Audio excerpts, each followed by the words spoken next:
Suite de notre chapitre sur le calcul littéral et un petit retour sur la première partie. On va donner les réponses que vous deviez compléter. Donc on rappelle ici le vocabulaire, tout ça on l'a vu dans la dernière vidéo et c'est aussi sur le polycopier que vous avez pu trouver sur Pronote. Alors ici il fallait compléter par somme ou produit, et ici effectivement une somme, puisque la dernière opération, c'est cette addition là. D'accord. D'abord on calcule le produit 3x, ensuite le produit 2 fois x moins 5, et on termine par l'addition, c'est donc bien une somme. Une somme de deux termes, 3x le premier terme, et le deuxième terme c'est 2 facteurs de x moins 5. Et là c'était un produit, on a nos deux facteurs ici, 4 plus x et 3x moins 5, d'accord? Puisque d'après les priorités, on fait d'abord les parenthèses, première parenthèse, deuxième parenthèse, et on termine par le produit. Ici un produit donc des deux facteurs, 4 plus x et 3x moins 5. Et ça c'est quelque chose que vous pouvez la question que vous pouvez vous poser justement pour être certain de votre coup, si vous avez bien répondu somme ou produit. S'il s'agit d'une somme, c'est une somme de termes et vous pouvez identifier les termes. Si c'est un produit de facteurs et vous pouvez identifier les facteurs. D'accord. Ici, on voit bien que oui, on peut identifier les facteurs. Si on avait dit que c'était une somme, c'est où les termes? On les voit pas. Il n'y a pas de termes justement. Donc ça peut pas être une somme. Voilà. D'accord. Donc ça, c'est peut-être un petit truc qui peut vous permettre de vérifier. Alors, on continue les corrections. Il fallait ici appliquer les règles de distributivité pour développer l'expression A ainsi que l'expression B. Donc l'expression A qu'on a rappelée ici.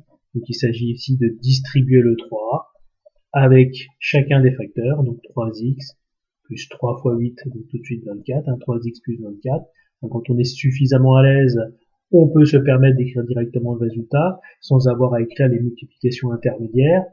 Voilà, ici pareil. Donc là, il faut distribuer chaque terme de la première parenthèse avec chaque terme de la deuxième. Donc x fois 2x, ah, voyez, je me suis trompé, c'était 2x carré, on va le corriger en direct. Voilà, c'était 2x carré, on a voulu aller trop vite, ça peut arriver. Donc, faut pas hésiter à se relire. Donc x fois 2x, 2x au carré, d'accord. Ensuite, on distribue le x avec le moins 3, donc moins 3x. Ensuite, on va distribuer le 1 avec chaque terme de la deuxième parenthèse, donc plus 2x, moins 3. Et ensuite, on réduit, donc 2x carré, donc là, il faut que, pareil, on corrige, voilà, 2x carré, voilà, lui, il est conservé, ici, et moins 3x plus 2x, donc voilà ce qu'on va pouvoir réduire, les termes en x, donc ça donne moins x, et puis moins 3. Les factorisations, donc on avait vu que nos égalités, ici, donc, qui se rapportent à la distributivité, on peut les lire dans les deux sens, donc il y avait le sens développé, mais là, effectivement, on va s'intéresser à la réciproque, factoriser, d'accord. Et donc ici, dans ces situations-là, on factorise grâce à un facteur commun, d'accord. Alors reprenons un peu notre expression A, la voici. Eh bien, on s'aperçoit, on remarque un facteur commun qui est x. Ici, on a une somme de deux termes. Vous voyez, on peut les identifier les deux termes.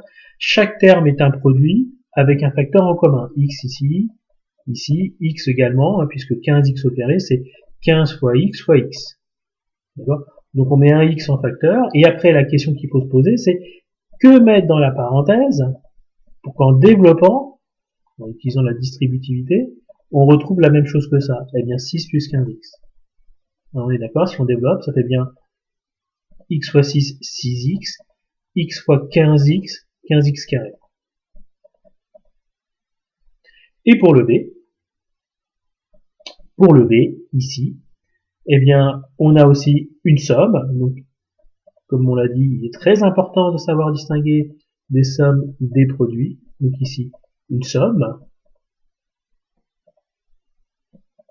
de deux termes. Voici le premier terme, voici le second terme. On termine bien par cette addition-là.